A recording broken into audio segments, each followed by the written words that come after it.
Hospital आए? वो hospital आई थी। बर्दाश्त कर लिया मैंने। तलाक शहराम भाई की वजह से हुई है। चली जाए यहाँ से अब।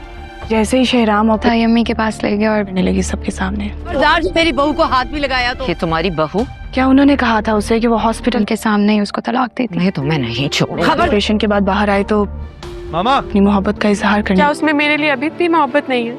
एक बला है। अब सिर्फ फरियाल है। अपने दिल से पूछें।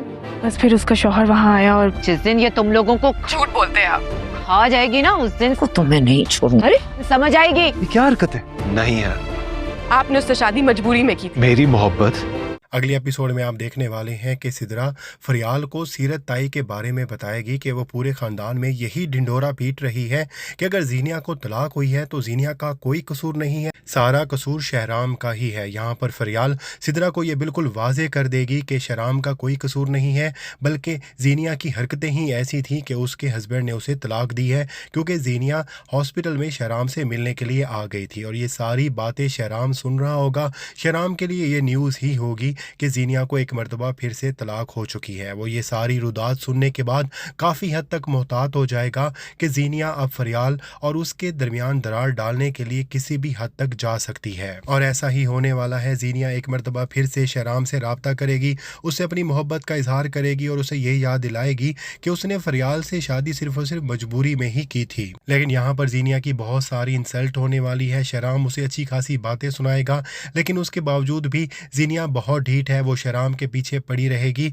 और वैसे भी उसके पास और कोई रास्ता ही नहीं है क्योंकि जीनिया और सीरत दोनों अब तकरीबन रोड पर आ चुकी हैं। लेकिन अच्छी बात यह होगी कि ये सारी कन्वर्सेशन फरियाल भी सुन लेगी। फरियाल को यकीन आ जाएगा कि कुछ भी हो जाए शहराम उसका एतबार नहीं तोड़ने वाला। दूसरी तरफ फिरोज़ की माँ जब फिरोज़ और शानजे के बारे में कुछ पता नहीं लगा पाएगी तो वो फरियाल के ससुराल में ही आके अच्छा खासा तमाशा करने वाली है, क्योंकि उसे लगता है कि अगर फिरोज़ उससे दूर हुआ है तो उसकी वजह सिर्फ और सिर्फ फरियाल ही है। लेकिन यहाँ पर उसका आना और इस तरह से फरियाल का झगड़ा करना उसे भारी साबित होने वाला है, क्योंकि जैसे ही वो बहुत ज़्यादा गलत बातें कर रही होगी तो वहाँ पर फिरोज़ भी आ जाएगा और अपनी माँ की इस तरह की हरकतें देखकर वो ना सिर्फ शर्मिंदा होगा बल्कि वो ये भी सोचेगा कि उसका और शानजे का अलहदा होने का फ़ैसला बिल्कुल ठीक था, क्योंकि कुछ भी हो जाए उसकी माँ कभी भी शानजे को कबूल नहीं करने वाली।